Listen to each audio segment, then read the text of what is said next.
কোথা থেকে ভিডিওটা দেখছো সবার প্রথমে বলো তোমরা কেমন আছো। আমি তো বেশ ভালোই আছি। আজকে বেরিয়ে পড়েছি তোমাদের দাদা ভাইয়ের সঙ্গে, আমার দিদি, আমার বাবু, মেয়ে সবাই মিলে একটু ঘুরতে বেরোলাম। তো ভাবলাম তোমাদের সঙ্গে একটু শেয়ার করবো। তো প্রথমেই দেখিয়ে দিই আমার দিদিকে। এই দেখো, এই যে আমার মেয়ে, সব পরিবারে সবাই মিলে বেরিয়ে গেছি। আর এই যে সোজা বাড়িটা দেখতে পাচ্ছ, এটা হচ্ছে খোকন দাসের বোনের বাড়ি।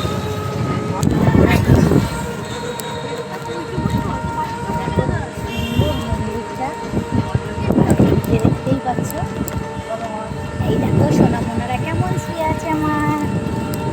দেখো যেখানেই যাবো এদের সঙ্গে তো দেখা হবেই।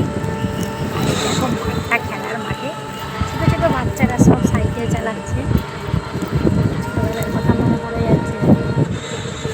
সন্ধ্যা প্রায় হয়ে এসছে, জানি না মন্দির খোলা থাকবে কি না। তুমি তো জানোই, তোমরা সব কিছুই তোমাদের সঙ্গে আমি শেয়ার করি।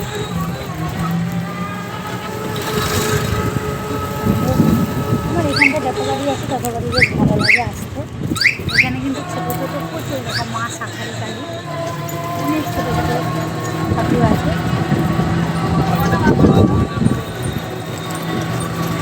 এই দেখো আস্তে আস্তে কথা বলতে বলতে তোমার সঙ্গে চলে এলাম। ফাইনালি চলে এলাম কাঞ্চননগর রথতলার এই সুন্দর গেটটা দেখতে পাচ্ছ বন্ধুরা। এই যে ভেতরটায় চলে এলাম।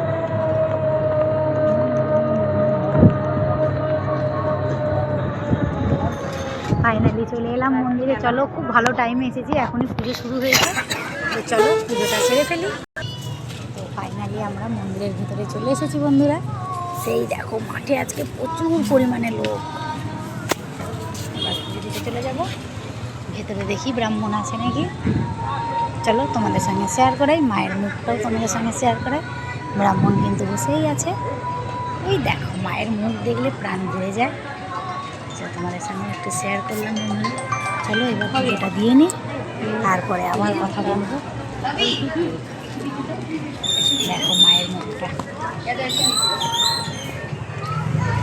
দেখিয়ে কেন এখন পুজো দেবো। এখানে মেয়ে প্রণাম করছে, দেখতেই পাচ্ছ। চলো বন্ধুরা রাখছি, পুজো টুজো সেরে আবার তোমাদের সঙ্গে ভিডিও আপলোড দেবো। বাই, ততক্ষণের জন্য।